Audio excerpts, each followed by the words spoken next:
Assalamualaikum warahmatullahi wabarakatuh. Selamat pagi anak-anak. Bagaimana kabarnya hari ini? Semoga kita selalu sehat dan terhindar dari virus COVID-19. Hari ini kita akan belajar tentang sistem pernafasan pada manusia. Silakan buka buku siswa bab 2 tentang sistem pernafasan.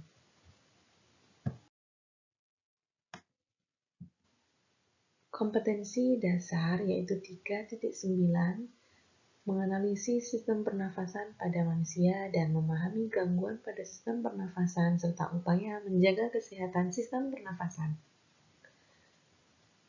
Kemudian yang kedua ada 4.9 yaitu menyajikan karya tentang upaya menjaga kesehatan sistem pernafasan. Tujuan pembelajaran kita hari ini yaitu dapat menganalisis keterkaitan antara struktur dan fungsi organ pernafasan manusia, kemudian membandingkan mekanisme pernapasan dada dan perut, lalu menjelaskan macam-macam volume pernapasan, kemudian gangguan sistem pernafasan, dan juga menyajikan poster upaya pencegahan dan penanggulangan gangguan sistem pernafasan manusia. Nah, organ pernafasan pada manusia diawali dari hidung, kemudian ada faring, laring, trakea, bronkus, bronkiolus, paru-paru, alveolus.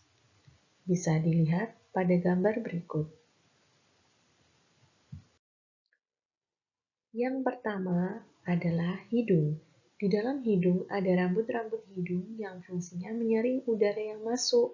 Kemudian yang kedua ada jalur masuk udara dan makanan yaitu faring. Di dalam faring ini ada ruang resonansi suara dan tempat tonsil.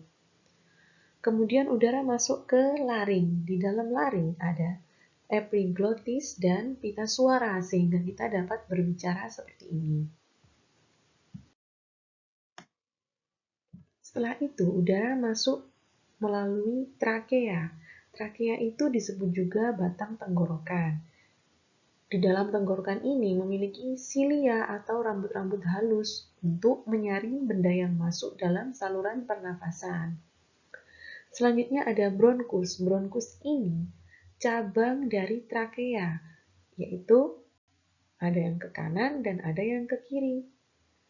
Setelah itu, bronkus bercabang lagi membentuk bronkiolus. Dapat dilihat pada gambar berikut.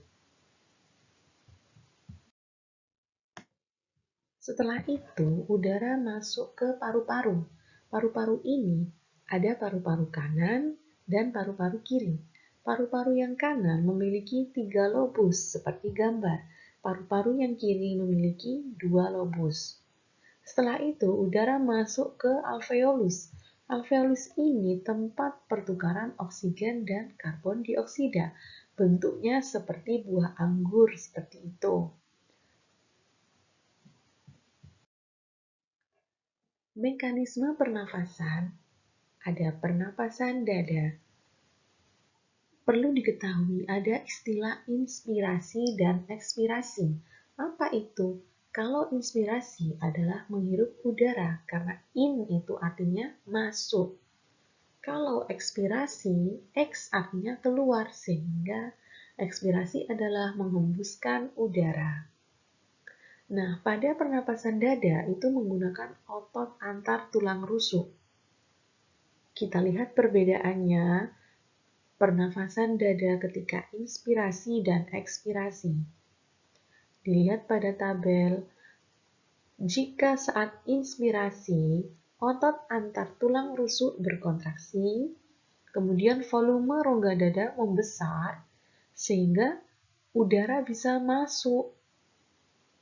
Sedangkan kalau ekspirasi, otot antar tulang rusuknya berrelaksasi. Kemudian volume rongga dadanya mengecil, sehingga udara keluar. Seperti pada tabel berikut.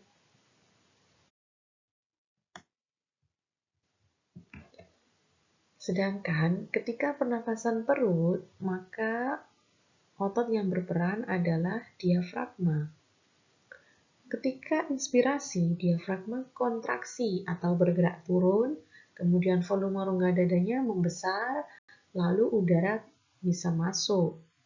Sedangkan saat ekspirasi, diafragma relaksasi, yaitu bergerak naik, sehingga volume rongga dada mengecil dan udara keluar.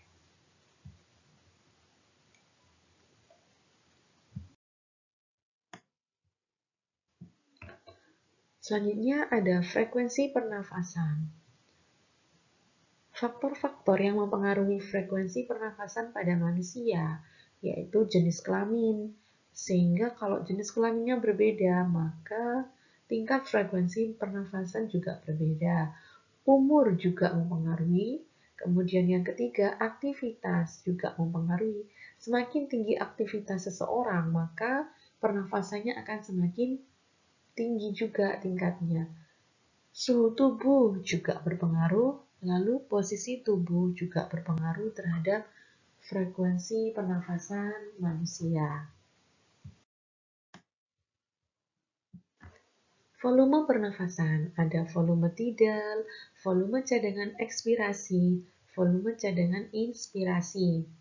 Volume tidal yaitu volume udara saat pernafasan biasa. Sedangkan volume cadangan ekspirasi, volume yang dapat dikeluarkan setelah ekspirasi biasa. Sedangkan volume cadangan inspirasi, yaitu volume udara yang masih dapat masuk setelah inspirasi biasa. Selanjutnya ada volume residu, yaitu volume udara yang masih tersimpan setelah ekspirasi maksimal. Lalu ada kapasitas vital paru-paru, yaitu total volume tidal ditambah cadangan inspirasi tambah cadangan ekspirasi, sehingga totalnya 3.500 mili.